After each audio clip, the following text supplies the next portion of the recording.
The voice of the Lord breaks the cedars. The Lord breaks the cedars of Lebanon.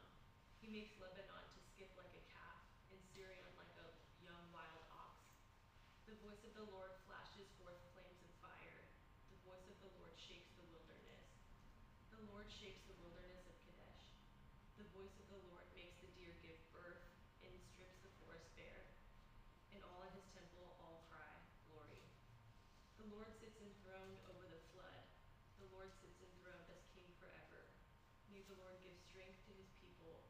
May the Lord bless his people with peace. These are the words of the Lord. Praise God. Now for the liturgy. And so we are gathered here uniquely in all of history, we particular people in this singular time and place. Accomplish your purposes within us, O God. Tune our hearts to the voice of your Spirit.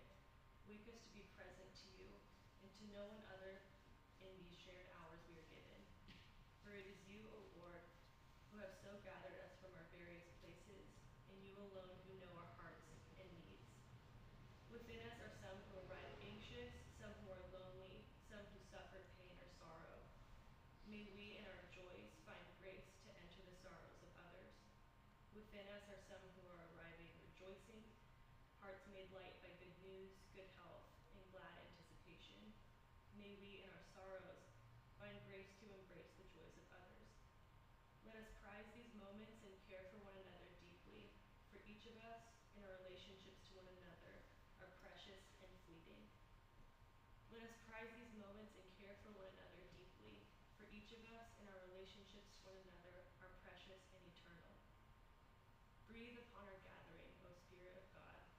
Grant each of us a place to humbly receive and to faithfully serve, that we might know in this brief gathering a foretaste of the greater communion yet to come. O Father, enlarge our hearts. O Spirit, expand our vision. O Christ, establish your kingdom within us. Be at work even now, O Lord. May your will in us in these hours be accomplished. Amen. You guys should get this book. It's so sweet. Every moment holy.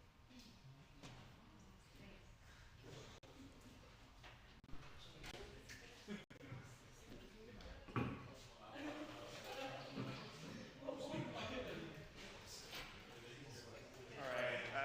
Give a hand for Emma. That was awesome. Yeah. So, Emma, there's cool liturgy in there. Isn't there like one about garage sales and stuff? Yeah, some of them are so cute. There's like one for every day. There's one that's like for those who are beekeepers, like for the preparation of a meal, for watching of storms, for stargazing, for those who sleep in tents. It's so cute. For gardening. It's really sweet. So like for every moment.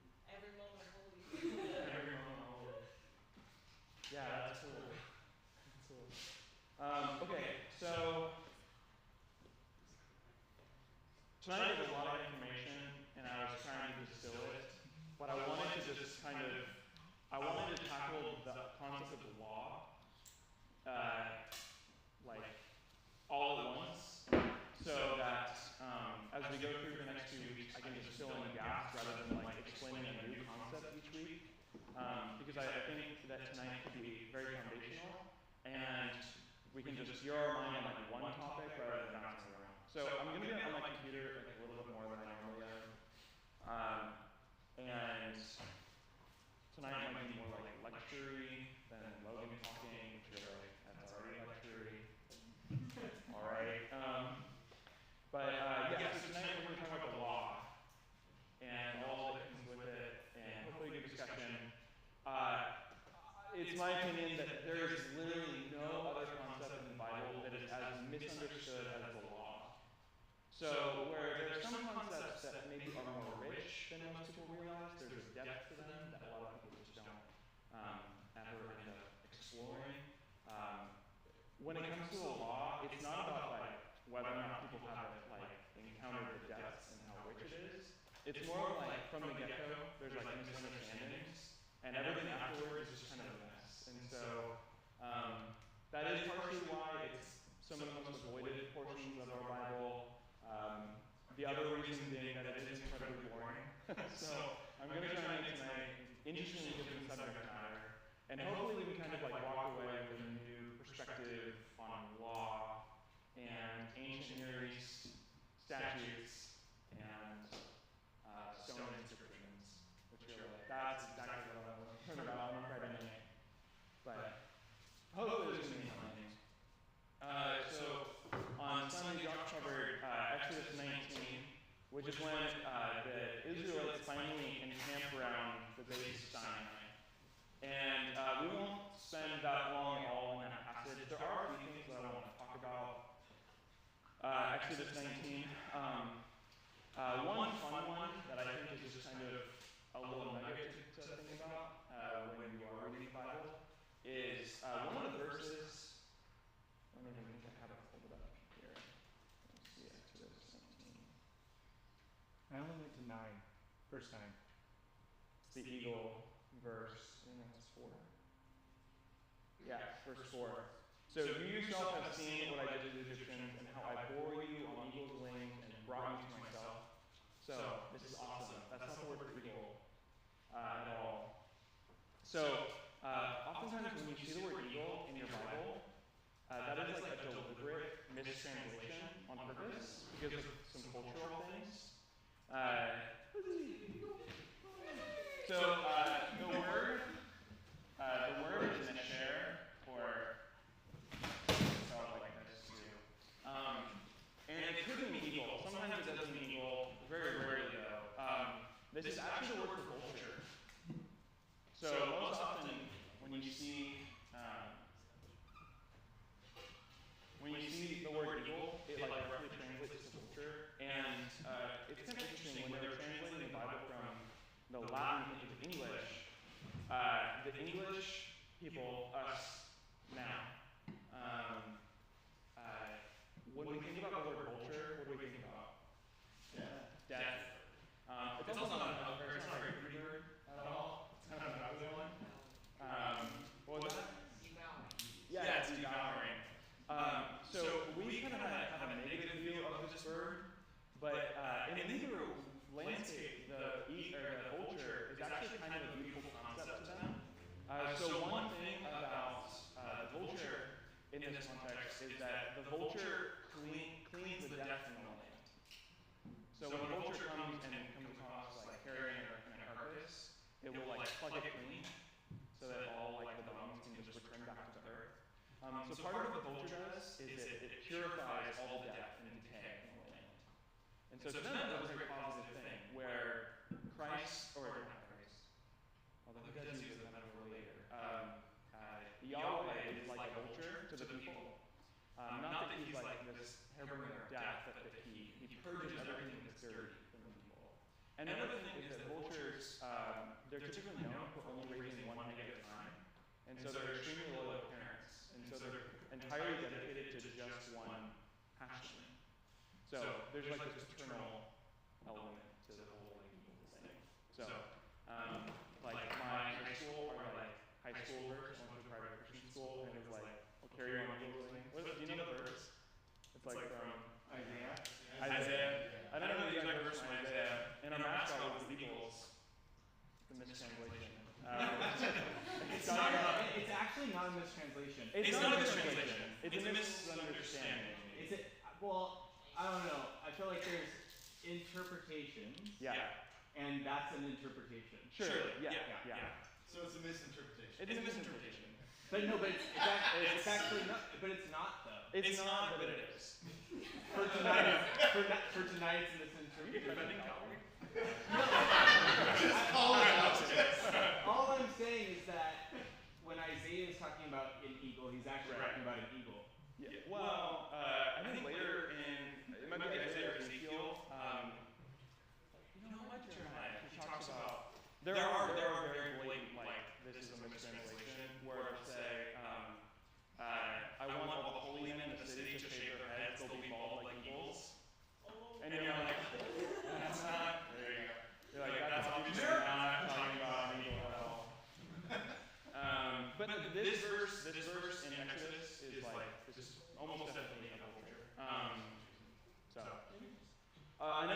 is that if you like really track Moses' movements in Exodus 19, he goes up and down the mountain. How many times do you go, I guess? 7. Yeah, he goes up and down 7 times. So a few weeks ago, we were talking about like how do you really give value to the number 7 in the Bible?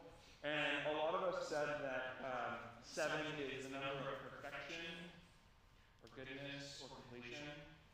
And I think that gets us part of the way there. But the cool thing of the number 7 is that it doesn't just carry like a telos. What I mean by that, like the idea of perfection is too vague to think about the number 7. And so how this number 7 was used in the ancient Near East was that it was typically a royal number. And this is kind of a shared belief among Israel and its neighbors. There were thought that there were 7 celestial beings that watched over humanity. There's 7 main gods in the pantheon. We actually still have like a hangover of this from Roman times. What do we call our planets? What's on order? Mercury, which is God. Venus, which is a god. Mars, which is a god. Saturn, which is a god. Jupiter, which is a god. Neptune, which is a god. Uranus, which is a god.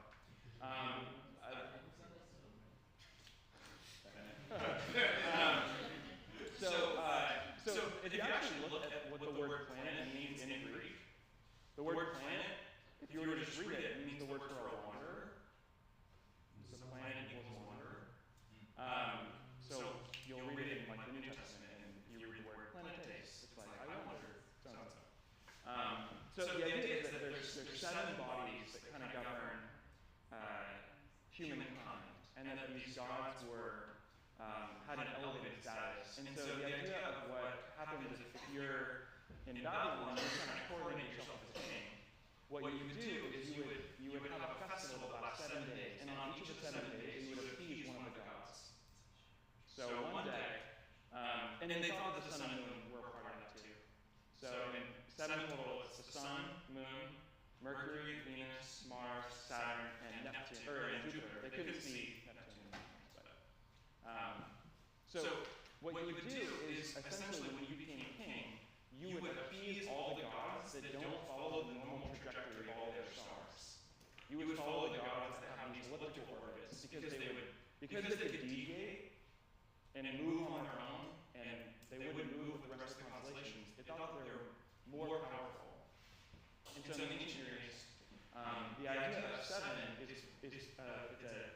it's a kingly number because it's a holy number, it's a divine number. What's awesome about Genesis 1 is it assumes that worldview, that 7 is very kingly.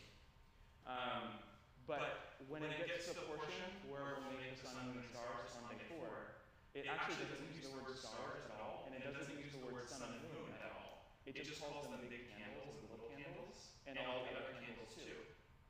And so it would remove the divinity of the planets, and it would focus the divinity on Yahweh, who's doing all the creation. So that Yahweh alone could own the number 7 in the Israelite theology. And so you can read Genesis 1 really as an inauguration of a different kind of kingdom compared to Israel and their neighbors. The kingdom is not ruled by these 7 celestial objects like Mercury or Neptune or whatever. They're ruled exclusively by Yahweh. And so what's happening here, why there's this like motif of 7 happening in Exodus 19, Moses is going up and down the mountain 7 times, delivering the message of Yahweh to the people and the people to Yahweh. He's inaugurating the idea of law. So he's bringing the motif of 7 that was prevalent when God created the world, and he's employing this royalty, this idea of royalty, to the holy mountain. He's imparting on it as just like how day 7 in the creation account doesn't have an evening and a morning. There is no end to it. It goes on to infinity as if God's presence perpetually exists with his creation. That's echoing in the background as Moses is going up and down 7 times. And upon the 7th time, God descends with his creation, just like on day 7 in Genesis. And so, in some ways, it's like Moses is crowning Yahweh as the king of the people of Israel. It's pretty cool, yeah? Yeah. So 7 it's more than perfect. It's royal in nature and divine. Does that make sense with the planet stuff? I think when I learned that, like what Israel is doing is it's looking at their neighbors and saying, like, well, we like the number 7 too, but it's different than how you guys like it. Because where you put this on other gods, we have just our Yahweh, who fends for us. So, there you go. Moses is going up and down the mountain 7 times. And the Edenic language is like super important. So when Josh and Austin were trying to figure out how to do a graphic for this sermon series, what we're trying to do is we're trying to visually represent how Sinai, it really is the new mountain in Eden. And it's kind of a precursor to Mount Zion, where the temple will eventually be built. And the idea is that there's kind of this threefold structure to all 3 of those things. So, Genesis 2 through 3 gives us a geography of the created world where God dwells with humans. So in the center,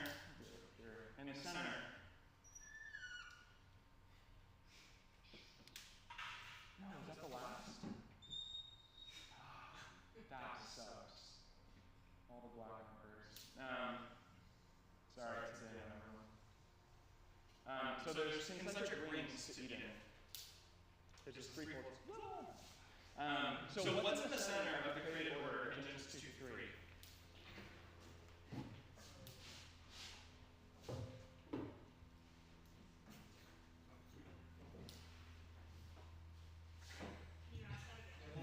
What's at the center of creation in Genesis 2 through 3? Where does all action happen? In the garden. In the garden. In Eden. Not in Eden. The Garden of Eden. Not Eden. It's a garden. Just a garden.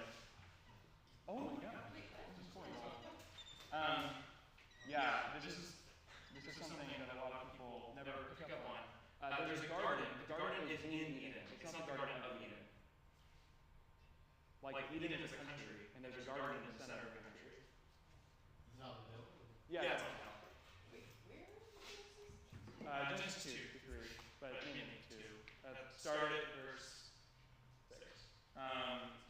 So there's a garden, and outside this there's Eden. What does this look like? Are you hiding another? Oh, that's much better. No markers. Okay, so garden. Then there's Eden. Now, what's outside of Eden? Wilderness. Yeah, there's something to be tamed. Yeah. The wild. I'm just going to say creation right here. So there's the garden, which is where humanity dwells. There's the country of Eden, which is what their kings live. And then there's creation on the outside. Oh, what divides creation from everything else? Yeah, water. Yeah. So there's the 4 rivers that go off from the top of the mountain, and they form a concentric barrier between the fresh water that's drinkable and every other kind of water that threatens life. So we call that chaos water, yeah? And outside of chaos water, what is there? You guys remember the word? The deep. The deep, yeah, the calm, but it's chaos and disorder. Remember when we said tohu vabohu is what it is in Hebrew? It's formless and void. So outside of the chaos water, there's just nothingness or formless and void. So Eden maps onto Sinai in a very awesome way. So, dude, these markers suck. I'm so sorry. So here's Sinai. So if you pay attention to how Sinai is portrayed throughout Exodus through Numbers, there also is this threefold structure. What's at the top of Sinai? Who lives there? God. Thank you so much. Yeah, so it's, so it's Yahweh. Who else gets to be at the top? Moses.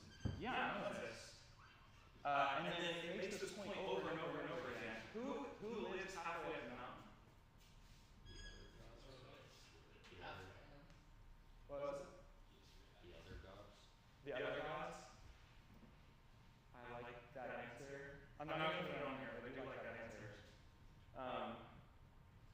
Yeah. But who lives halfway up in The fallen. You're like quoting. Are you trying to quote Enoch? No. Oh, that's cool. There's like a whole rabbit hole with that. But it's the elders of Israel, and the judges, and Aaron, and the high priest. Priests and elders. Who lives down below? The tribe? Yep, tribes, everyone else. And if you notice the direction of where all the tribes are, they go north, east, south, west. And the rivers that flow off Eden go north, east, south, west. And the water deposits a bunch of gold and incense material and onyx stones as it flows off the top of the garden. Those are all three the elements that are necessary to run the temple as a priest. Because you have the gold for your ephod, and you have onyx stones, the gems inside, and then the incense that you burn. That belly. And then what is surrounding the mountain in Sinai? Most people don't track that this carries into this narrative at Sinai. But what surrounds? Water? Yeah, water. Where's that water coming from? The rock, I guess, though? Yeah, there's a rock that pretty much forms a pool that surrounds Sinai. It gives people drinking water. So there's this river. And then what exists beyond the river? It says it 7 times as well, right before we walk up the mountain. It says it, like, if you read the beginning of chapter 19, it'll say it 6 times.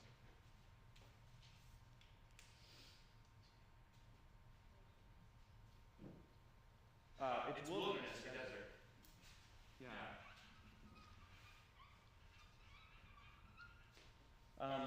If you read Genesis 2 and read about the creation of Eden, the thing that surrounds the rivers of water is a bunch of desert, where the rain hasn't come yet.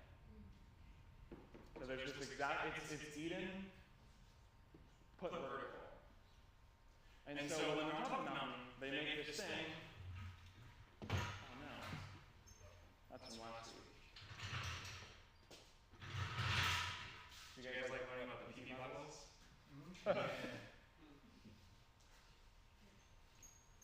want to give context for people who weren't here last week? Yeah, there was a little period in Christian history where people thought that God's name was pronounced PB. And we can go into that later. Maybe afterwards. It's funny though. So on top of Mount Sinai, he gives the instructions to build this tent structure. What is this called? Tabernacle. Yeah, awesome. So what are the 3 components of the tabernacle? The outer court. Yeah, cool. There's a court on the outside. Then what?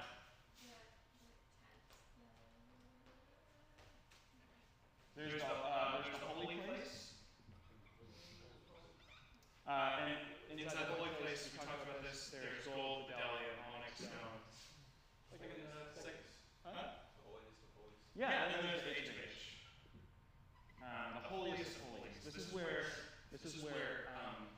mankind, fully realized as God's image, can enter in once a year to commune with God as a king. Very similar to this garden structure. So there's a threefold structure that goes all the way too.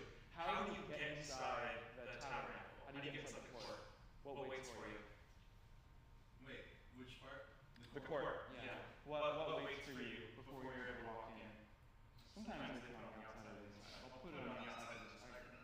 Oh, isn't it like the weird creature statues? Oh, the seraphim? Those are in the Holy of Holies. But yeah, I mean, kind of on the right track. But there's a huge washing basin right before you walk in. You have to cover yourself in water. And so there's this similar threefold structure. And so what Sinai is it's a callback to the structure of Eden, and it's a arrow in the direction of the tabernacle and eventually the temple. But it has the architecture of creation in it. And it's all built in the 7 as this inaugural kingly place where humankind can dwell with their Creator as their image.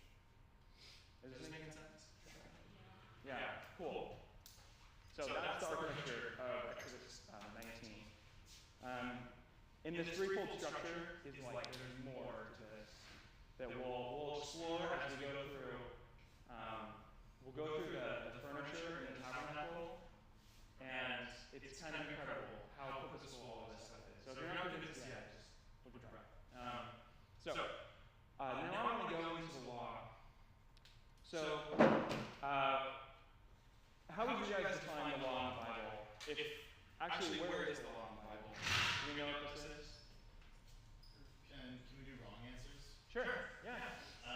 It's in the Torah. Yeah. What does Torah mean? The law. Yeah. So Torah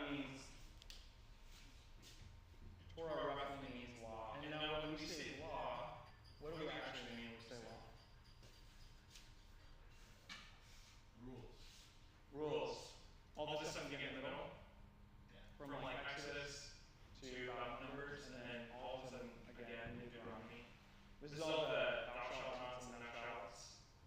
Washing, how many days, how unclean. Yeah, you learn about like oxes goring people, and when you should get punished when your ox gores people, and when you don't. How you treat slaves. How you purify yourself. There's not a lot about marriage. There are some, but not enough. It's interesting. Not enough. We'll talk about that tonight. Why there's not enough. So I said this before. Ancient law is one of the most misunderstood portions of Scripture. Who likes reading this stuff? The ancient law. You did. You're cheating. You took Carmine. But yeah. So why do you like reading the law? I fell in love with Leviticus because I fell in love with Leviticus when I realized that it was Israel's way of being basically in the presence of God. Like that's how you be in the presence of God. Mm-hmm. And that is beautiful to me because that's like all I want as a Christian is to be in the presence of God. And Israelites had to keep. Awesome. Wow. Cool. Yeah. Hope you're all inspired. What about you, Macy? It's a little bit of that, because we talked about like Yeah.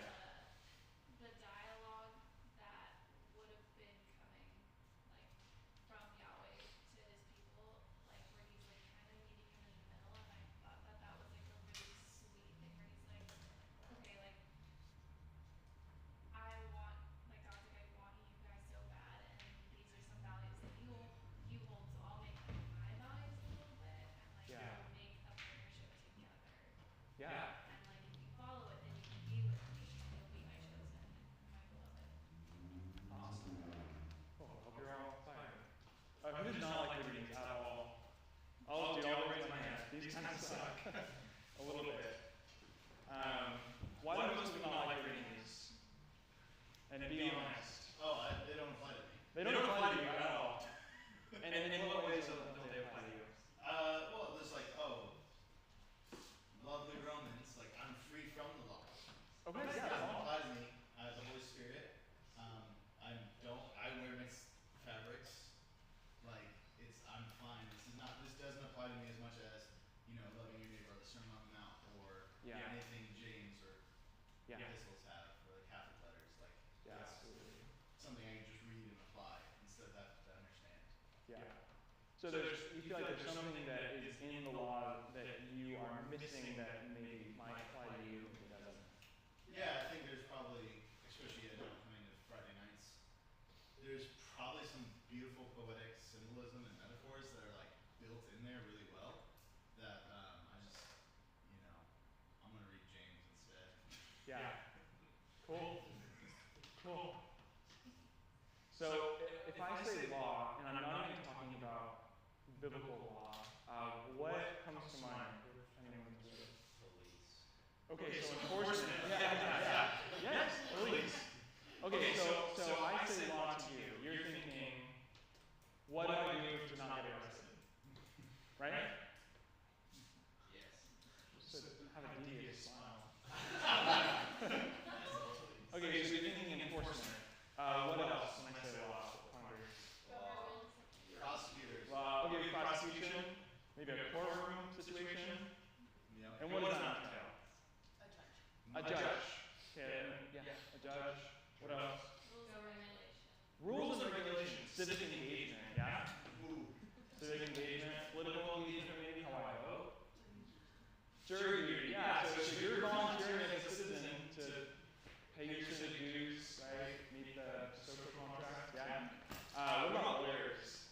Defendants, prosecutors, Yeah, prosecutors, defendants. My sister's a lawyer, and I think of law, and I walk in her study in her house, and I think of what's in a lawyer's study? Think of it. Books. Case law. Dude. Case law. Case law. And so I went to a few months ago. I went to Baylor to my sister, and I went to Baylor Law Library. Dude, it's like 3 stories, and it's like 8 of these, 3 stories tall on either side. It's just law textbooks. There's so many. It's all digital now, which kind of sucks. I remember about that library. But you're mainly thinking laws and how they can be enforced or applied to my life or how I avoid them. So there's a term for all that we're talking about right now, and this is called statutory law. You're like, this is like in your Bible study. Learn about statutory law. Statutory. Marie's not here to make fun of self names. Let's just say. So, statutory. I'm not getting a red line in how I spelled it. Okay, so in some, statutory law is a binding legal document where the document is what is appealed to. So if I break the law and a judge is looking to prosecute me, he will check the written law and see what the minimum sentencing is, right? You're going to refer to the document when you're in a court setting. So this is like a super new invention, and I think most Western people don't understand this. The statutory law has only been around for about 200 years. Was it possible to think about law like this? Before then, law was entirely different. Because if you have a legal document and shelves and shelves and shelves of them, what does that require your society to have? Paper, printing, like a printing press, ink, yes. Before that, it would have been described as extremely expensive. And it also requires a high literacy rate, which has really only been realistic for the last 100 years. So before the 1800s, it was actually really uncommon to think about statutory law as like, what would happen when you walk inside of a courtroom and you get tried or something. Kind of how you think about statutory law is that it reflects some larger ethic in your community that guides your moral behavior. So essentially, all of us get in a room and decide you probably shouldn't drive drunk, Mr. Justin Timberlake. And this is a dangerous thing. This is a dangerous thing. We're going to write a law about it so that if you blow over 0.08, you go to jail, right? And we have all collectively decided that. That's a good idea. We codified it and we put it in law. That's a very new thing. That has not historically been the case for law. So the idea is that it guides the universal ethic or behavior manual. You run into problems with this if you approach the Bible like this. Because all of a sudden you will start getting the death penalty for cheating on your spouse. And you begin to believe that like these ancient laws were possibly barbaric at best. And in my own with that, right? Like if we're being like super honest, you read like half the laws in the Torah. And if you read them as like legal stipulations, like statutory law, then you're kind of horrified. Like am I feeling? Yeah? It's like a horrifying experience. What you can kill for in ancient Near East. It's not just the East. Or I mean Still. Yeah. So if your view of statutory law and your appliance to scripture, you're going to be frustrated at us. And this will lead you to neglect the Torah and Leviticus, as many people do.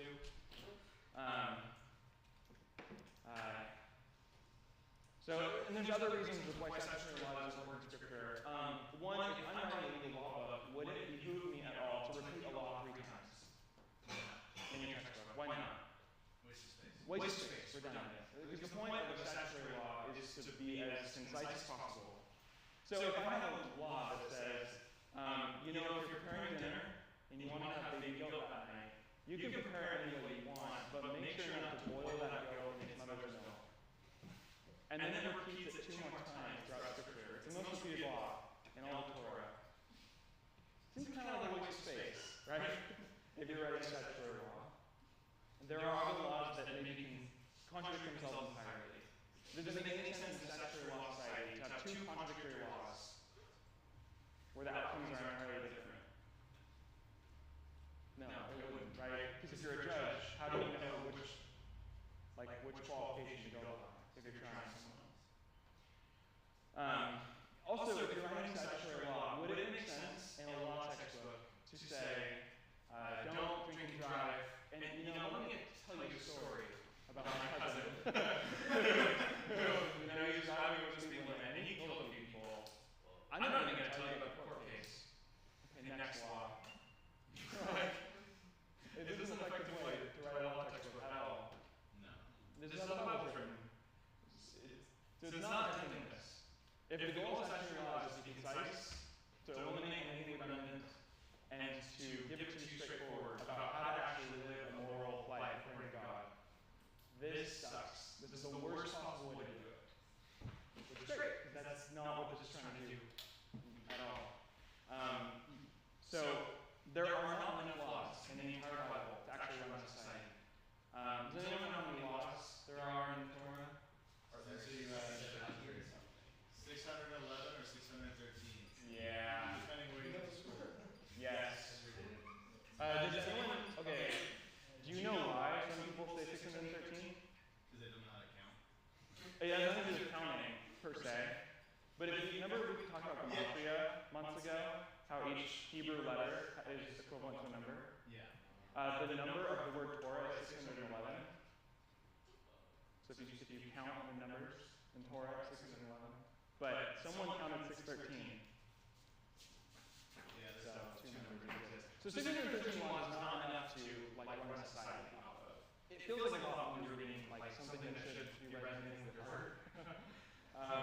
To read that you shouldn't boil something in whatever's milk 613 times, and you're expecting how to love God and love your neighbor, you will be frustrated. But if you're actually going to conduct a civil society, you need thousands. And so, you can see this, if you are into building at all, if you were to read the tabernacle instructions, and if I gave those to you, and I said build a tabernacle, you would actually not be able to do it. There are not enough instructions to tell you how to build a tabernacle. Although it feels like a lot. Because really what you're getting, the amount of laws that you're getting in the Torah are only a sample of what was actually given at Sinai. There are more laws about what milk to boil something in than there are about divorce in the entire Torah. Sounds problematic. It sounds problematic, right? If you're trying to reconstruct an ancient society and how they govern things, it's not enough. So later in later Jewish tradition, there was this thing called the Talmud. Has anyone heard of that? Yeah. The Talmud? That's what the Talmud does. The Talmud says there's not enough laws to govern ourselves, so we'll add more. And that's actually what Jesus kind of had conflict with later on in the biblical story. So I think that there's an awesome analogy. So I don't like something Bible Project. It feels like low-hanging fruit, but he does have a good explanation of some of this stuff. Steal it. He says that if you were to look at a hammer and see the curved end and think that it resembles a pickaxe, you could use a hammer or a pickaxe if you desired. Like you could shovel things and break rocks with it. Is that what a hammer is used for at all? No. But you can actually do something way more sophisticated with a hammer with that other side, which is it removes nails. And so you can use a hammer or a pickaxe, and you can kind of be effective. But at the end of the day, you're not using that tool as it was designed, and you're not even using what you want to use it for as it's designed. And so you're frustrated on both ends. So seeing the ancient law as statutory law is somewhat like using a pickaxe or a hammer as a pickaxe. So then if that's not the case, then what actually is this kind of law? So there's another kind of law.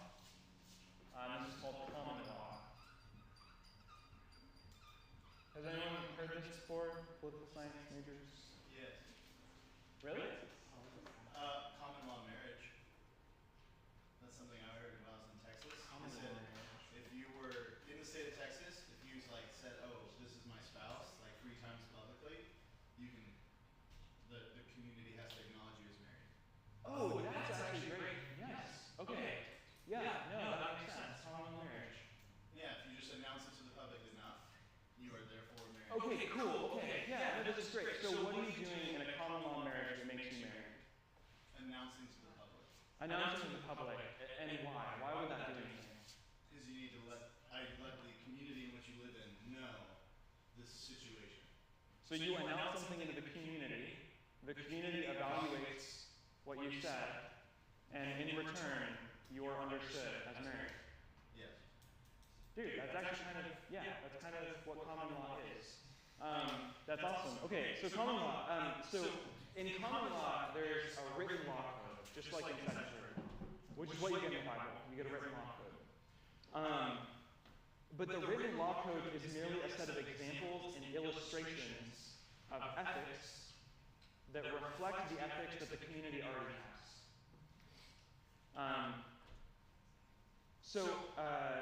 The binding element of the law is the relationship of the speaker and the community, not the written code.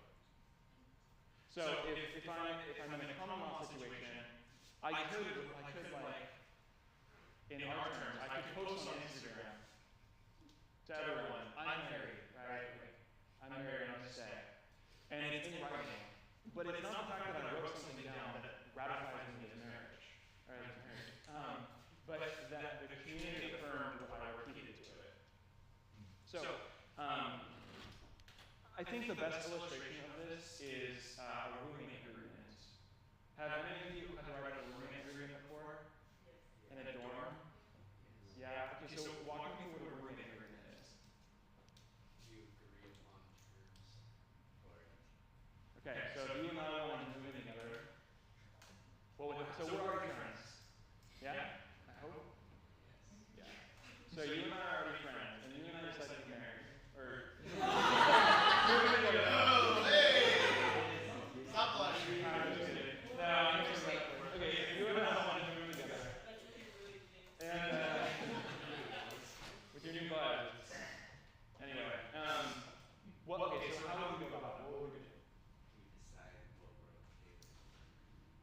So you bring preferences to the table and non-negotiables, and I bring preferences to the table and non-negotiables, and we decide together what works for us. So I have a roommate agreement that I wrote my first year in my undergrad. I was with a roommate, his name was Charlie, DJ Cat, so you know that. He was a DJ, which was really funny. Side note, I showed him, he asked me what I was listening to one time, and I told him it was Bon Iver, and he'd never heard of Bon Iver. And the next day, when I came home from work and I got my dorm, he wrote me a mixtape that sampled the entire For Everwell album. And so he wrote me like a trap version of all the Bon Iver songs. And I've been looking for them forever. I had to save somewhere, but they're crazy. Post that in the chat. Yeah, I've been looking. Anyway.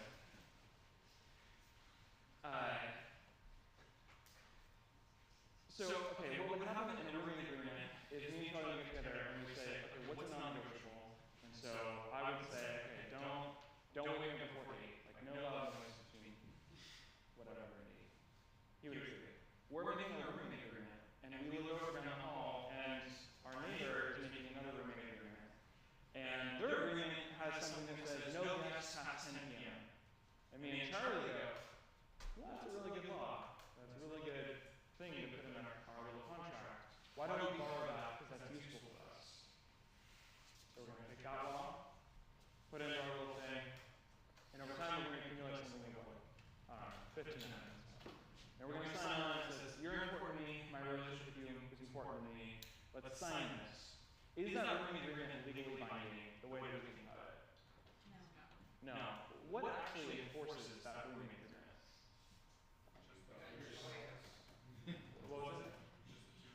just intuitively, our relationship ratifies the document. And in some ways, our relationship enforces the document. So who gets like I don't know, UCIPD gonna bust down my door if I leave past 10 p.m.? No. Do you live on UCI? Yeah, I live on UCI. Middle of not that. No. Charlie's gonna reproach me about what I did because I infringed upon our contract. That's kind of like common law. So common law is the community already has ethics. We already have things we agree upon. And we're going to write them down as just examples of things that are important to us. So if all of us in this room have a bunch of ox with really sharp horns and really big, I could assume that something that's really important to all of us is that our oxes don't kill each other. Like my ox doesn't bore you as a human. I think that's important. So in a roommate agreement between everyone in this room, we'd be like, I'm going to be very careful that my ox doesn't bore you. And if it happens, like, that sucks. But it happens twice, and I didn't like shave the horns off my ox. Then that probably means that I don't respect you as a human because my ox is a known ox borer. And I didn't go through the trouble to protect the rest of the people in my community. So you all now have the legal jurisdiction to punish me for it. And that's actually, that's in the Bible. That is, there's a lot of story on oxes, and it's a common thing. Does this make sense? Yeah, there's a really fun aspect to all these Goat laws. milk doesn't make sense right now. The what? Boiling goats. That's still. Yes, okay, so let's talk about boiling goats. So if I boiled goat in its mother's milk, the idea isn't that like someone from the community boiled a goat in its mother's milk and it smelled really bad one day, and we just decided not to do that anymore, so we repeated it twice. What that's for is that essentially there's an underlying ethic. So everyone in this room agrees that it's not wise to ruin something that is the source of life for everyone else with something that could be harmful. So what you're doing is you're taking like the young goat and you are killing it with something that should nourish it. And so there's an ethic that underlies that law. So the law, in a sense, isn't really about the goat or the mother's milk at all. There's an underlying ethic to that thing. Don't pollute life with death. And so maybe we have a water source, right? Maybe we have a river. And someone, I'm not going to say who, they decide to go to the bathroom in the middle of the night. And they go to the bathroom upstream of that river.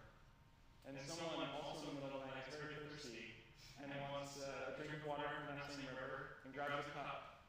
And there's like urine in the water. And they sip it. And they go, did you go to the bathroom upstream of the river while I'm drinking? And they go, yes. And he's like, well, there's no law about this. Yes, we do have a law about this. You can't boil a young goat in the milk of its mother. And they would go, oh, you're right. Right? That has nothing to do at all with, like, I don't need to write on pen and paper that you can't go to the bathroom upstream of our little village. But we have other laws that give that same ethic. And so the ethic is agreed upon.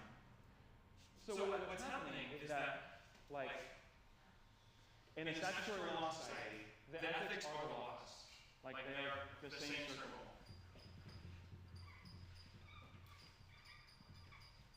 In a common law society, you have your ethics, and paper's scarce in the Middle East. I don't know if you've been there, but there's not a lot of trees. So they have like 2 laws that reflect their entire ethic. And these are just illustrations of what everyone's already agreeing on. So for instance, if I'm reading an Old Testament law in the Torah, and I'm reading about period blood, and then I can't go into the tabernacle in the outer court and give a sacrifice if I'm, well, not me, but if someone's on their period, I can't make a sacrifice. And why is that? Why couldn't that person make a sacrifice if they're on their period? What was that? They're not clean. Yeah, they're not clean, but why? What makes them not clean?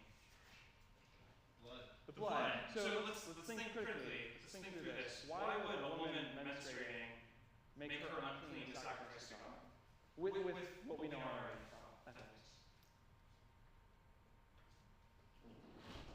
Yeah. I'm gonna shot in the dark based on my memory from my carbonetics class, but I think it has to do with like the fact that like the blood. I don't know biology really, but I think. Dude, woman's anatomy. This is like you're on the spot, man.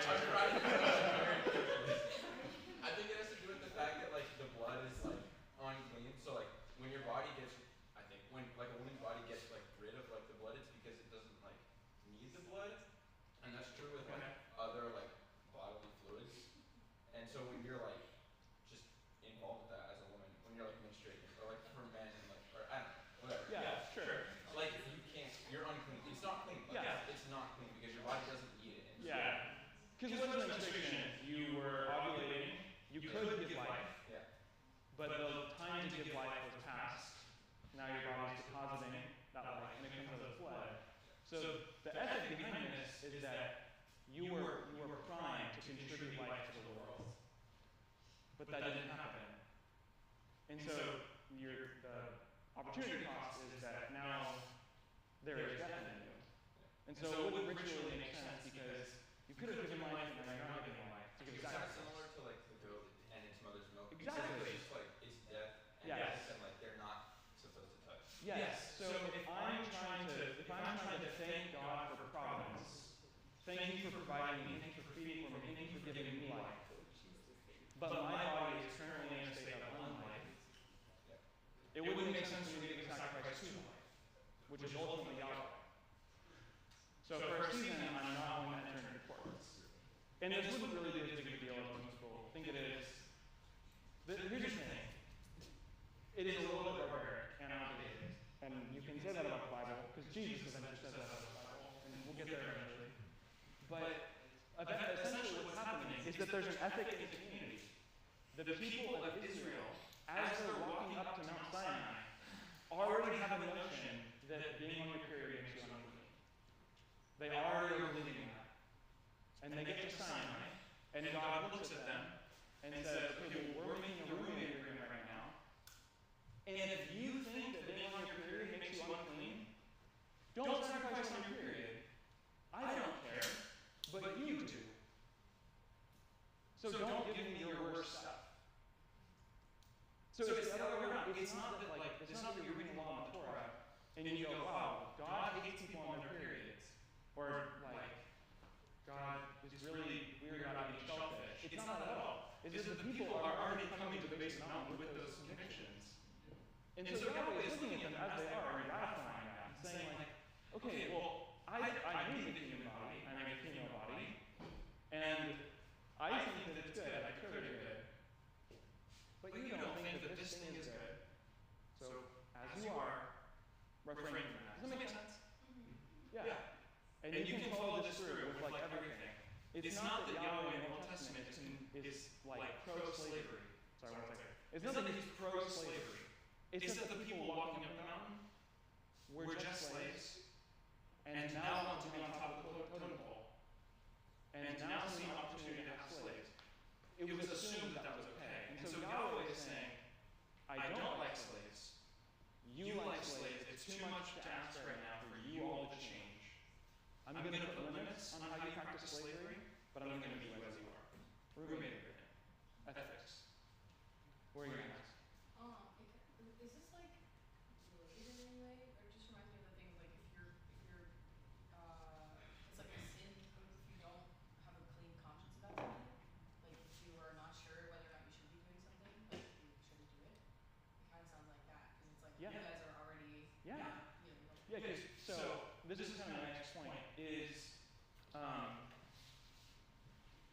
in literally the entire history of the ancient Near East. So like if you were to look at any society, so that's Babylon, Acadia, Sumeria, the Hittites, the Canaanites, the Jebusites, like the Slavites, whatever. Every single one of those communities, if they had this common law practice, and if you are in a courtroom, we have zero evidence that any judge ever in the ancient Near East, Israel included, has ever cited an ancient law code as the reason for a punishment. Because they don't need to. Because if you're a judge, the idea is that you are already ethical. And you are chosen because you already reflect the best ethics of society. So you don't need to appeal to another document to, say that you did this and you did not do this correct. And so if you actually read the chapter before, when Jethro is saying to Moses, you need to pick better judges over all the people, it is never a requirement that they know the Torah. It just says, don't accept bribes, be of good character, and you'll correctly reflect the ethic of Yahweh. The laws are simply illustrating what you already believe. Already believe. Yeah. And so later, there are multiple qualifications for what makes a good judge. Never once in the Torah does it ever come up that you need to know the law given by Moses. The idea is that you already know it. In every courtroom scene in the entire rest of the Bible, there's a huge one in the middle of Jeremiah, and it's like this long deliberation for chapters and chapters and chapters, and never once does anyone quote Moses at all. The only thing that's quoted is Jeremiah says, there was this prophet Micah that you kind of liked, and I'm just doing that too. And the way that they're reporting the entire courtroom scene is just using wisdom and logic. Because they're arguing about what ethics are appropriate for Yahweh. They don't need to appeal to something. So later in the book of Psalms and the book of Proverbs, it will literally just refer to the law as wisdom literature. And so if you've wondered why I've been repeating this so much, on all these Sarnac studies, it's because the law is wisdom. It's reflecting the ethic they already have. So you meditate on the law, you don't memorize it. You think about goats being boiled in its mother's milk, and you're not memorizing it because that's the point. You're meditating on it like a person by a river that's growing into a tree, because you're thinking about why would this law, out of all the thousands that they must have got at Sinai, why did the editors of the Bible choose this law to be in the Torah? And you're pondering. And sometimes you'll get case law, you'll get a law about don't say the name of the Lord in vain. And then you'll get this long chunk in the Bible where we'll talk about they had an Egyptian come with them on the road trip, and he uses the name in vain. Yeah. Question about as you were talking, thinking through, would the ancient Israelites have seen the Ten Commandments as Torah? Yeah, absolutely. They would see the Ten Commandments and this goat milk thing on the same level, or did the Ten Commandments get a special level? Ten Commandments are special, and I don't know 1,000% when I'll be here next week, but next week is the Ten Commandments. Okay. And I will talk about why those are special, and that's really fun and really nerdy. But we'll get there. Alright, yeah, I was just curious of that. Yeah, those are a cool exception. Because Jesus, when he's being asked, what's the most important law? Yeah. Was that also an appropriate question back then of this is something that was asked, this is something that was discussed about in Yeah, that's super common in Jesus' day. Yeah. Okay. And he borrows another rabbi's comment on that. People think that Jesus is and especially from the Mount, his commentary on the law, Jesus revolutionized the world. I wouldn't be up here, I didn't believe that. But his comments on the law aren't he's not talking about, you have heard it said, don't murder, but I tell you, anyone that hates his brother or sister has committed murder in his heart. He's not reinventing the wheel. And he's saying, you guys are thinking about this all wrong. That was a very common thing to do. Because what Jesus is doing in the Sermon on the Mount is he's saying, I've become the Psalm 1 person, and I meditate on the law day and night, and I know that the reason he says don't murder is really because the nature is hatred. It's the ethic behind it. The law is just illusory. And he does that for don't commit adultery. But the problem really isn't adultery. The problem is the movie you play in your head when you look at the opposite sex. And you indulge yourself long after they're gone. That's the problem. And so Jesus is doing this process what is underneath all this? So essentially no one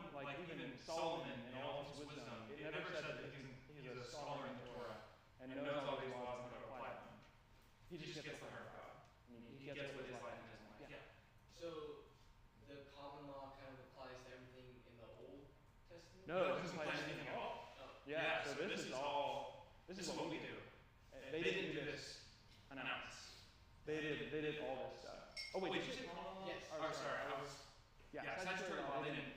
Yeah. But common law applies to all of the. Yeah, everything. Everything.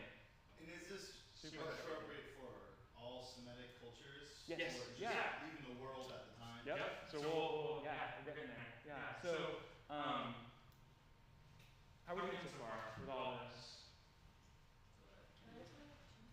Yeah. Like the woman is unclean on her period thing. Is there like a different word they're using for clean or unclean there?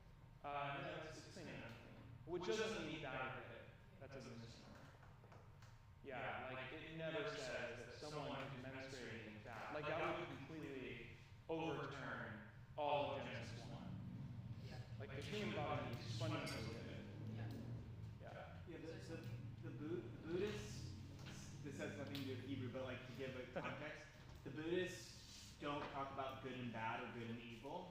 It's helpful and unhelpful, and that would be clean and unclean. Something that is helpful and unhelpful, to where there is this thing that is happening that's it's a fact of life, but it's not helpful. It's kind of like that versus good and bad, clean and unclean. Does that make sense? Yeah. Did they say that like for other things? Oh yeah. Like if a man has sex within, I think it's 7 days. Oh. There's a 3 days. Something. Within 3 days of being a sacrifice? Yeah. If you have sex, you have to wait 3 days and you have to like bathe yourself and like basically isolate yourself from the community completely before you can enter the temple and sacrifice. Yeah. So it's the same thing. Like it doesn't just apply to like. It's also the same thing if you touch a pig, like a dead pig or Right. dead animal, or like feed animals. Same thing. 3 days you have to like isolate yourself, bathe yourself, and like clean yourself. And like none of those things are like bad. Like feeding your animals is good, cleaning your animals is good, having sex is good. But like the thing is like it's just unclean. Honestly, Josh's example with the Buddhist is really helpful. It's not a bad thing. It's just not helpful. You can't be in the state that you were when you were having sex or cleaning your animals or feeding your animals or menstruating and like go and be in the presence of like the literal God of the universe, like the literal like cleanest, like holiest thing in existence. Yeah. Well, you said it too, right? Like you were saying, like if it's not helpful for you to be in the presence of God during this thing, you don't. Yeah, I mean, if you're associating yourself with what your culture thinks is death, it's not that Yahweh agrees, but he's like, well, your heart posture is you're tricking me into your conviction by bringing death in there. Don't do that. He does this in the New Testament too, when like Paul is like talking about meat that's offered to idols. Yeah, he's like, we know that meat's not like it's not a bad thing, but like I know within your culture and all of your people, like all of the people that are in your families are gonna freak out, and then it becomes this whole thing. And I don't quote Calvin much, but I'll quote Calvin here. is that Calvin says that when you pray to God, it's like baby talk, because you think you know what you're saying to the Almighty Divine, but it's like when Finn and Lola started trying to talk to me, and it's like they're saying something. I know that they want probably shit, but they can't talk yet.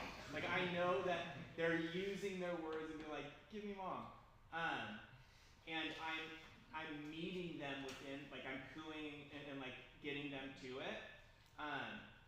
I really do. I mean, this is a hot take from Josh, but I really do think that most of the laws that the people are experiencing is a lot of baby talk. That God is actually coming into the method, coming into the time, and He's working with that people group. Like they already. Yeah. You're gonna go into this, right? I know you're gonna get it because I have it queued up. Are you gonna talk about that? Come on, Jesus and Moses. Picture. Oh, yeah, that's the next thing. Okay, you can pull it up now. Do you want it? Yeah. Okay, this will be helpful, but like that's how you have to think about. Like God is like being like, okay, you guys are catching. I don't think you're this way, but I know everybody in the world around you thinks that way. Yeah. Like, how hard is it for you guys to understand that God loves you right now? Because other people that told you that they loved your parents kind of have messed your version of love up to you. And God's like, how many ways can I scream that to you? But you're like, still works. Okay, Yeah, go. no, it's great. So, So, like, as you're saying, and as you guys have been talking about, this is not how God literally wants us to behave necessarily. It's just, it's just it's the law, like, using the culture of the time, the ethics of the time, to help us understand our convictions. That is out of the mouth of Jesus in a few points. Jesus says that exact same thing. That he's like, the leaders and the priests and the elders of that time treat the people like it was the law of God. There were like 4 different schools in Jesus' day about opinions on these things. Zealots, Pharisees, Sadducees, Essenes, and layfolk, and there's like a monarchist. So there were different opinions. Jesus was clearly on one side, where he's like, no one thought Jesus was like, what are you talking about? Like that was a contendable idea. What's crazy is that being a Pharisee, he would have been like, so you have the 4 houses of Harry Potter, and Gryffindor is the Pharisee house. But you're like, wait, what? Like, for sure the Pharisees are the Slytherin in the story. Yeah. Jesus actually agrees with the Pharisees the most, and that's why he's freaking out, being like, how do you guys not know this? You're like, like, this is a part of the house. I know that just got... No, well, this applies. Yeah, go ahead. Jesus probably was a Pharisee. Most people believe this, and a lot of what he's giving is insider criticism. That's why he's the most cruel with them. Yeah, it's like when we get mad because we're like, people are making politics the #1 thing, and we see it, and like, for us growing up in Orange County, conservative politics is the one that we like to beat on, right? Like we like to, like, because it's like, it's our parents and they're like, they don't get it. So like when it's something that's like off and it's more liberal, we'll be like, we'll give them like a lot of like, oh yeah, like that's kind of whatever. But then when it's like our parents posting a meme about Trump or whatever, we want to almost murder them. And we're like, this is not helpful right now. But like the point of saying all of that is like, we're hardest on the people that are closest to us. And that's why you have to be careful. Yeah. But yes, Yahweh's meeting them exactly where they're at. So okay, but yes. he's meeting them where they're at. But the still the point of the law is to show his character. Yes. So he will put caps on things. Like Yahweh will draw the line in the sand. So like one thing is they get a second law, which is Deuteronomy, which means second law, and before they pillage the Holy Land, Moses says, now if you find a woman who's defenseless in the city, I know you people, and you're going to attempt to rape her. Here's the limit. She has to be unshaven for, I think it's 3 weeks or something like that. She can't shave for 3 weeks, just grow her fingernails out, she can't bathe.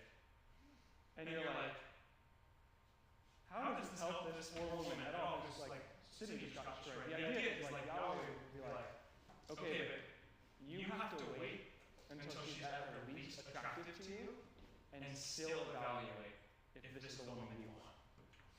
And so this is Yahweh being like, I know you're going to do this anyway, but I'm going to curb you where I know that you'll at least obey this. And so you get that all the time. Where to us, like, it's so barbaric. Well, we're fine by you if there's no war, right? Like, that happens. And I get really bothered when people, like, dude, there's more slaves now than ever. But, yeah, and something like the richest county in the world, yeah, we can scoff at this. But yeah, Yahweh puts caps on things. Dude, Roy put up a field day with this. This is Code of Monrovia. This is an ancient law code. And, does anyone learn about this? And, like, I have it, like, Nick, there you go. Yeah. So there's this man named Monrovia. This is one of his gods. It's the god of the sun, Shamash, sun god. This is a giant inscription, the giant stone tablet that says, I think it's about 6 feet tall, thou shalt not. it's this. Cool, yeah. Go ahead, read that first. Dude, talk to me in like 6 months. So it's that, and then it's that, and that. Okay. Here's a quote from the inscription at Hammurabi. If an ox gores to death a man while it is passing through the streets, that case has no basis for a claim. If a man's ox is a known gorer, and the authorities of the city quarter notify him that he is a known gorer, and he does not stop the end of his horns and control his ox, and that ox gores to death a member of his awilu class, which is like the common folk, then the owner shall give 30 shekels of silver to the person who that person was associated with. So it's like that person's spouse or whatever. This is Exodus 21.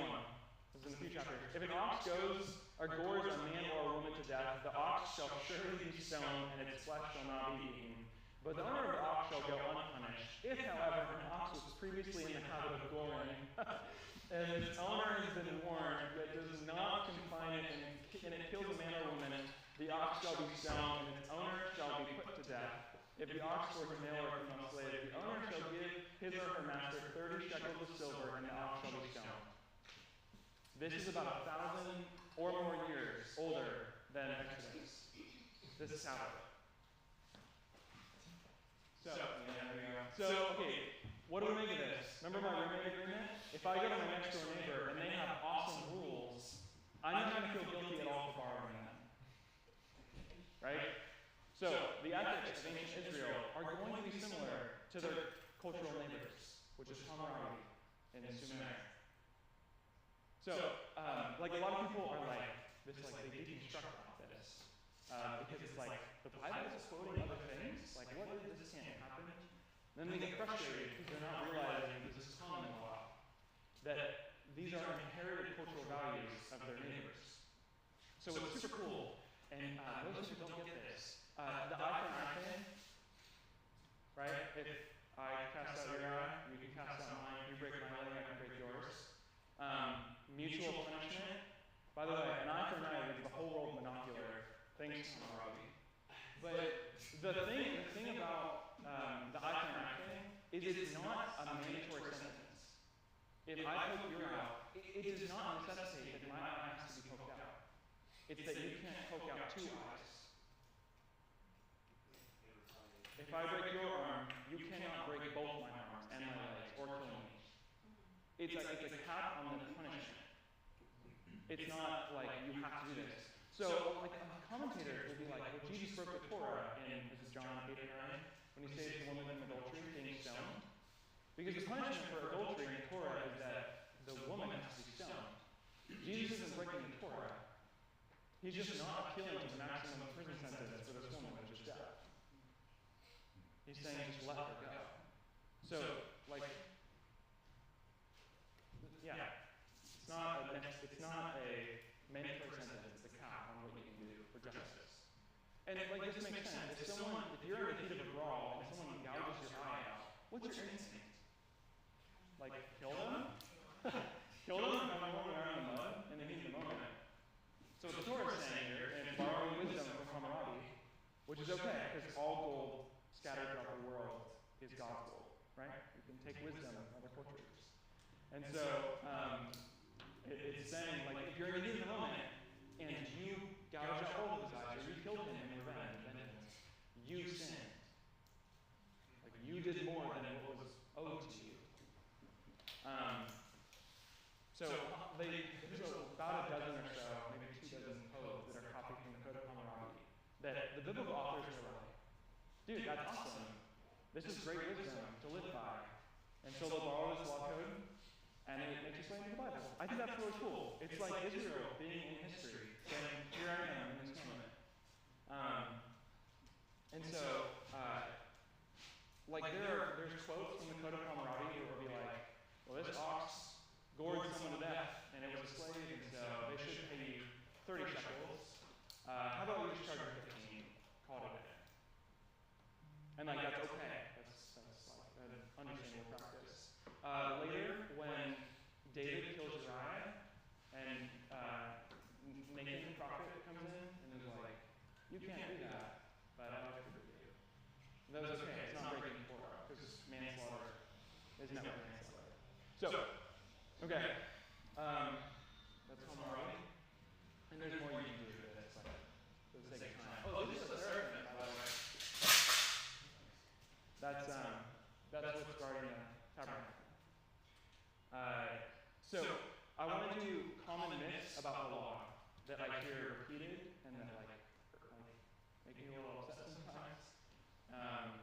These are like just in the zeitgeist of being Christian. You'll hear all this stuff.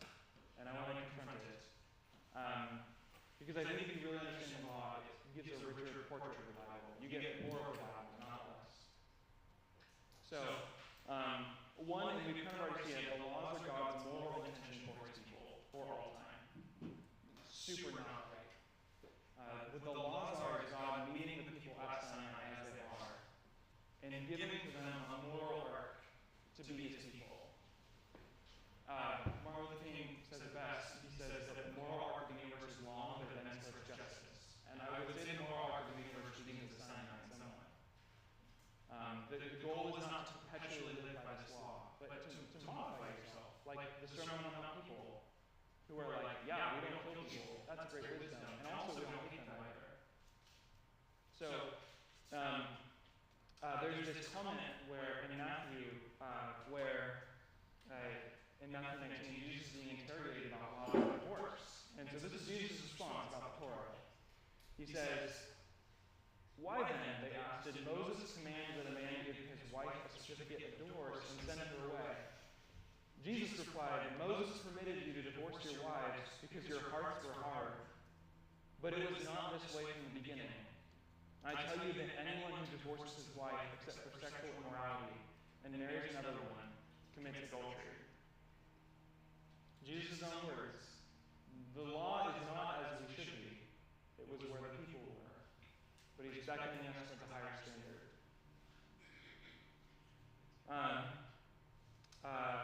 Later, Jesus encourages the morality of the law to develop with each generation, as seen in his Sermon on the Mount. You have heard it said, dialogue. "Do not think that I have come to abolish the law of the prophets. I have not come to abolish them, but to fulfill them. For truly I tell you, until heaven and earth disappear, not the smallest letter, not the least stroke of a pen, will by any means disappear from the law until everything is accomplished. Therefore, anyone who sets aside the least of these commandments and teaches others accordingly will be called least in the kingdom of heaven. But whoever practices and teaches these commandments will be called great in the kingdom of heaven. For I tell you that unless your righteousness surpasses that of the Pharisees and the teachers of the law, you will certainly not enter the kingdom." He's not asking you to be Bible scholars. He's saying to use your ethical intuition and ask yourself what Yahweh is demanding of you. It's not don't murder, it's don't hate. That's the deeper thing that's happening here. And the word that he uses here, I have come to fulfill the law. The idea is the word telos. And if you're into philosophy, you might kind of know what a telos is. A telos is what happens when you bend a stick and you come to the end of the stick. That's telos. You finally realize something. You came to the end of the road. I have not come to abolish the law. I have come to walk the law to its logical conclusion, which is that you all live by the wisdom and intuition of God, and that we do this thing together. In the way that you're reading the law, it's holding you back, because you're thinking that it's the minimum, or you're thinking that it's the maximum, when really it's the starting place for all of us. And that's why he's like, don't abandon the wisdom that you learned from generations previous. That's informing how you walk now. And that's kind of exactly why Deuteronomy exists. There are differences in the law that they get at Leviticus and the stuff that they get at Deuteronomy. Another myth is that the law does not always express God's ideal for all people. The law changes throughout the Bible. The law that they get at Leviticus will have differences from the one that Moses gives them before they walk on the promised land. The most obvious one is the Sabbath law. Remember the Sabbath day by keeping it holy. 6 days you shall labor and do all your work, but the seventh day is the Sabbath of the Lord your God. You shall not do any work. Skip a few verses. For in 6 days the Lord made the heavens and the earth, the sea and all that is in them, but he rested on the seventh day. Therefore the Lord blessed the Sabbath day and made it holy. Later in Deuteronomy 5, observe the Sabbath day by keeping it holy as the Lord God has commanded you. And it's the same implication. But he says the reasoning for this one is remember that you were slaves in Egypt and that the Lord your God brought you out of there with a mighty hand and an outstretched arm. Therefore, the Lord your God has commanded you to observe the Sabbath day. The reason for why that law for different generations. For one generation, it's to recall a more ancient creation, the creation that Yahweh gave to everyone. But in the next generation, after their parents has died, the reasoning is to remember that God is your deliverer. Because they wouldn't have, because they weren't alive. So the reasoning is different. It doesn't change the law a whole lot. But it shows that each generation is given a new reason to live into God's purpose. It's not just like, I said this once and it's always going to be this way. But you grow in your circumstance. This new generation will forget. This is my favorite example on how to cook Passover. So in Exodus 12, when they're leaving Egypt, they're in a rush. And it says, do not eat the meat or boiled, do not eat the meat raw or boiled in water, but roast it over a fire with the head, legs, and internal organs. Why wouldn't they want to boil the lamb when they're escaping Egypt in the middle of the night? What was that? They have to wait for the water to boil. Yeah, they have to wait for the water to boil. When everyone's in a rush, you're not going to sit around and like watch a pot boil to roast your lamb. Which is, makes sense. So later in Deuteronomy, the explicit instructions on how to prep your lamb for Passover, roast it and eat it at the place the Lord your God will choose. Because what's the new situation? The idea is that they're in the Holy Land, where they have like homes, and they're not in a rush and they're not escaping.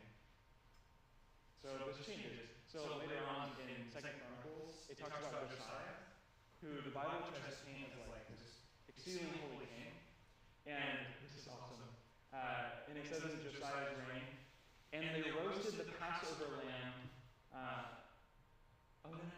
And they boiled the Passover lamb with fire. It says that that's how they dressed the lamb. They boiled it with fire. You see what the author just did? You can't boil something with fire. I hope this isn't like new to all of us. That doesn't work. The physics of that just don't check out.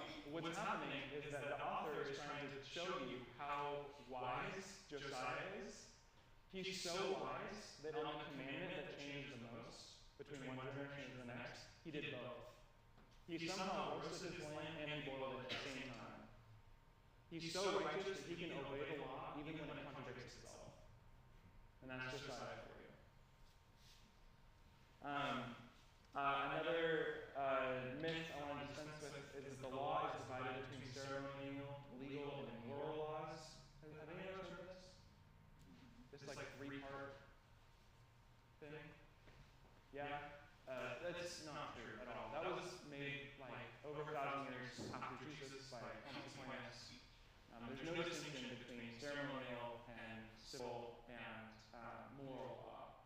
And the idea behind this is like, what laws do we follow and which ones don't we as Christians? There are some laws that seem moral to us, so we'll pick those as the ones that apply, while everything else can be discarded. And we've clearly seen that like, the point of the law isn't to tell you what's correct. It's for you to meditate on why God met people in a certain place. The law existed to show people how sinful they were and how much they eventually need Jesus. I think this is most often how it's preached. The law exists to show you that you can't do it on your own, which is commented on by some prophets later on. But the first psalm is talking about the goodness of the law and how if you meditate on the law day and night, you can become like Adam and Eve, united with God in the garden and discern good and bad. The longest chapter in the Psalm, the entire Bible, is Psalm 119. It's an acrostic about how much this dude loves the law. He thinks it's awesome, and he thinks it's life-giving. If you were to write a poem, a very lengthy poem about how much you loved, like, lawyer books, that's very strange. But if you think the law is trying to provoke you into understanding wisdom, then it doesn't make sense. Finally, that the law makes you saved. It is very clear that every act of salvation before law is given, or salvation occurs before law is ever given. The Israelites are saved from slavery before they are invited into covenant. That God's righteousness towards the people will always bring them out of trouble and sin before anything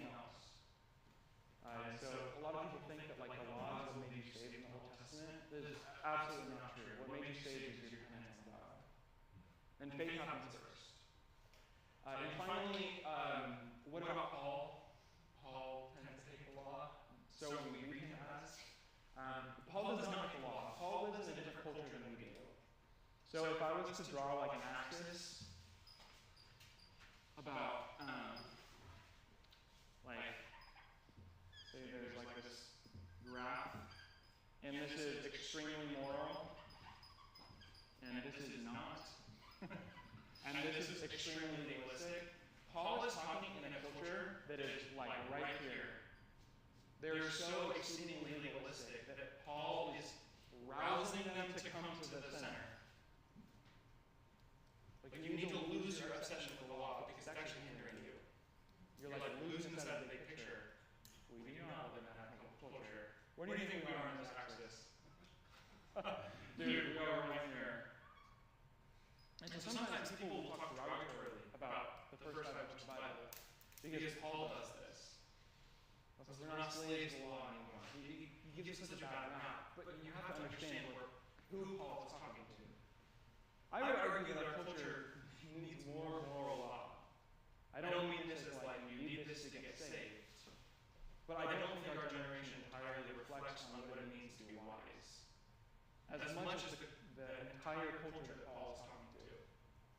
And so our dismissal of the law has like swung us over here. The goal is to be the Psalm 1 person that meditates and loves and avoids wickedness.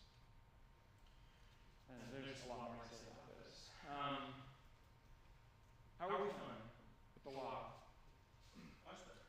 Much better? Is it like firehouse? The myth of the ceremonial and all those things, those wouldn't be what I always thought they were, was they were hashtags. So what I'm saying is that you have a hashtag ceremonial, hashtag sacrificial, because it's what it's talking about. So that's what I think why Aquinas said did that was because it was actually saying what it is. So it's like, well, of course you don't have to apply ceremonial laws because you're not doing this ceremony anymore. There's no temple. Yeah.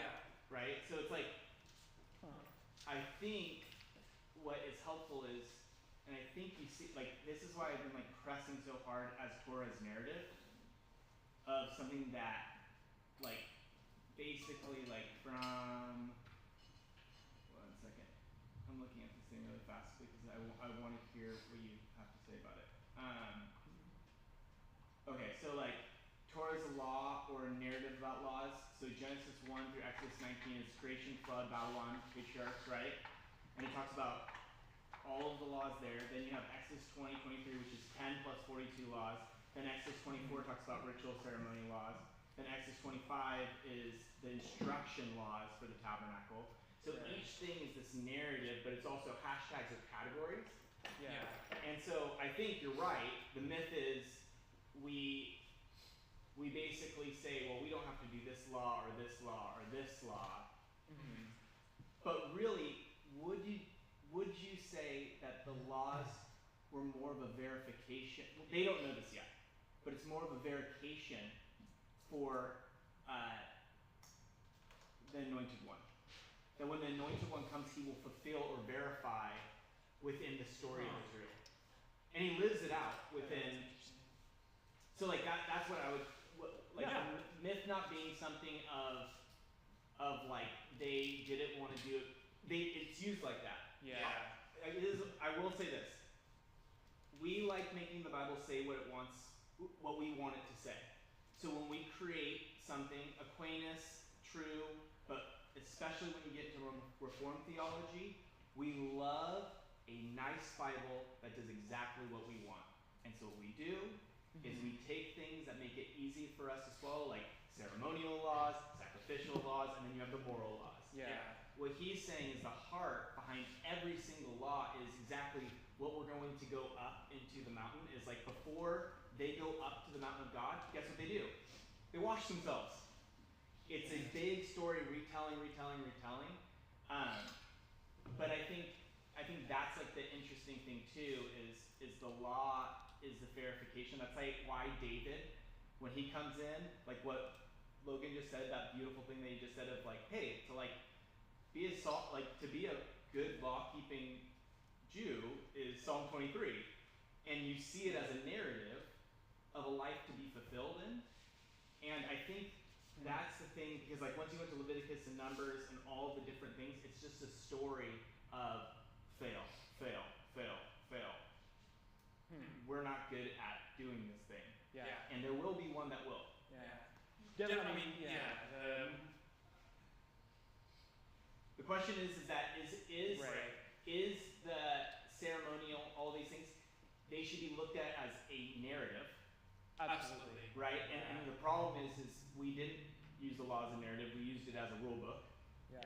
And so then we forced the rule book to say we're allowed to follow the moral ones, but the sacrificial, throw that out. That's stupid.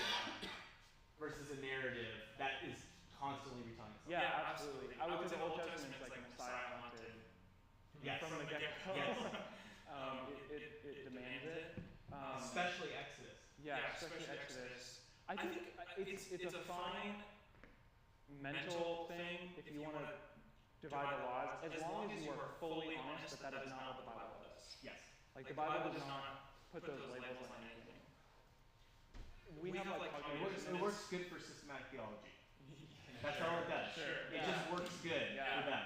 Sure. Yeah. We remove our morals a lot from what we do. Like we don't see like making a good table as being moral. They would. Because you are creating, you're doing God stuff. That is an inherently moral thing. So, as long as you're super honest with what you're doing, because you can't trick the Bible, you'll deconstruct. So the law is wisdom outside of reason. It's crafting people as people. Well, I know it's like dry, because we're like, we talked about legal jargon for a lot, but I know this is helpful. Yeah. Are there any questions we got in here? Did you talk about covenant? No, I didn't. Because I was going to talk about that maybe next week. Okay, cool. Yeah. I wanted to just talk about law. Sexy topic, right, y'all? Well, there's no question. But I don't know your name at the end. You were Ryan. What? Ryan. Ryan. I don't know when you were referenced or you asked a question. Does Jesus ever say something? And then you said yes. Jesus says that thing. And I was wondering where that is. Do you remember what that was about? Yeah, it was about divorce. Or I think it was about like basically Jesus saying like this law was about God meeting you where you were at. Yeah. That's a good one. God is compromising with you. Okay. If that's what it takes to make you his people. And where is that? That's Matthew 19. Yeah. Last thing, Logan, that I would love to hear you talk about. Does anybody work with QuickBooks in here? Anybody? Raise your hand. Have you guys, anybody know about that? Yeah. So in QuickBooks, there's a thing called like rules. If this and that type jargon, right? And like you buy something or you do something, it pops up and it auto-populates because there's a rule there, it puts it into a category. I was playing with this idea of law being set and determined ways in which people live their lives, and the rule sets it to an account or reconciles it. And so we don't see it like this. We see it the flipped way, to where here's the laws and I try really hard not to break them. When it's really, I'm living life, and as I'm living life, the this and that is being applied. And so it's almost like if you have like an app that's with your bank, and your bank is saying you bought this food and you bought this thing and you bought that thing, right? And you're basically, with all those things, it literally starts to categorize it into different aspects of your life. And there's ways to be wise in which you're actually having the money that can actually pay for it, and there's ways to be unwise to where you get into debt. And so I was thinking through when you were talking about law, and I was thinking like there's so many different aspects to it, to where you're like, for a real society, 611 or 613 isn't enough. Just like with us, like there's not even enough laws to kind of like live by. Yeah. Any thoughts from that? Like, How would you spell that on? yeah, like, I've never answered books. would you, yeah, sorry. So basically, algorithms have codes, Yeah. right? And so an algorithm has something to where, like for instance, if you say a bad word on Facebook, there's an algorithm that will be like, this is hateful speech, right? Oh, yeah. Because once it pops up, it like does it. And it was predetermined, Mhm. but you were able to live through it. And it wasn't this thing that you're freaking out and it's doing. It's happening almost retro, it's happening, it's something that's happening to you. But the code is written before. Yeah. So Wait, say again? what's the question? So my question is it a better way to understand the law, not based upon things that I need to keep myself from doing, right? Like thou Yeah. shalt not, thou Yeah, shalt, yeah. whatever.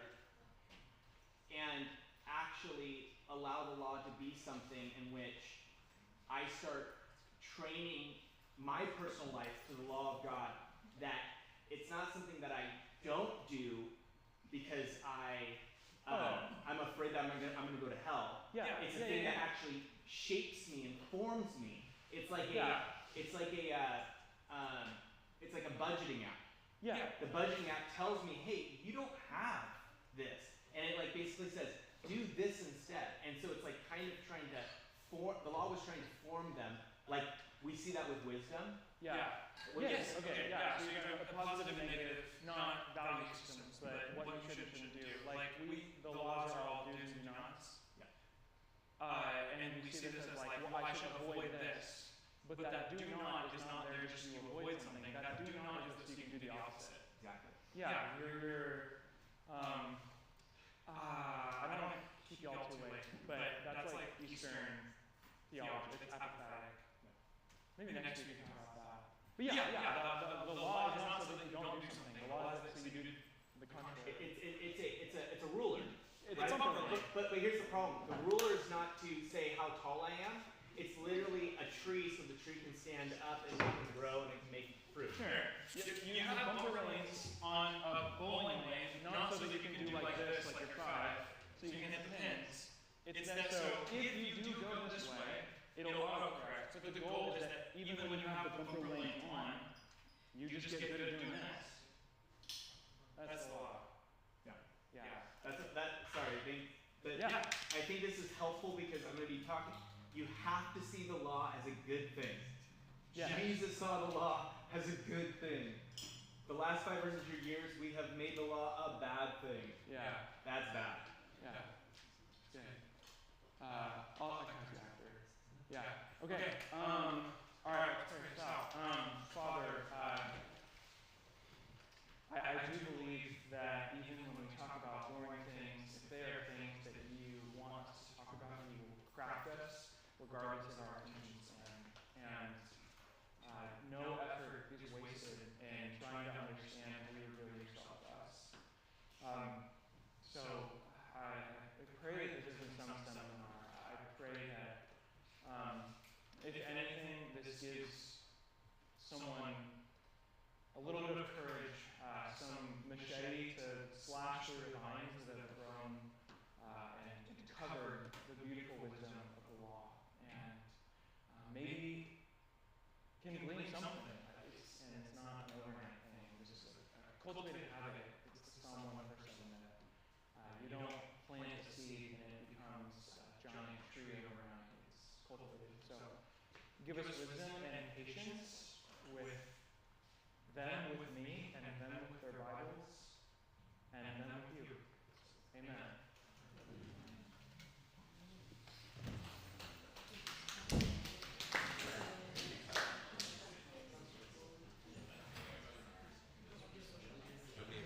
And sorry for going late. You started late. Yeah.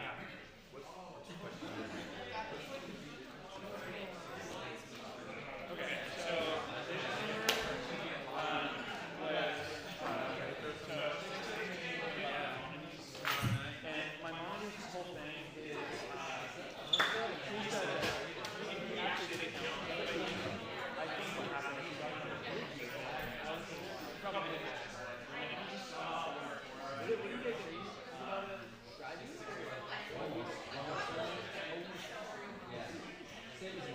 I love it. Yeah.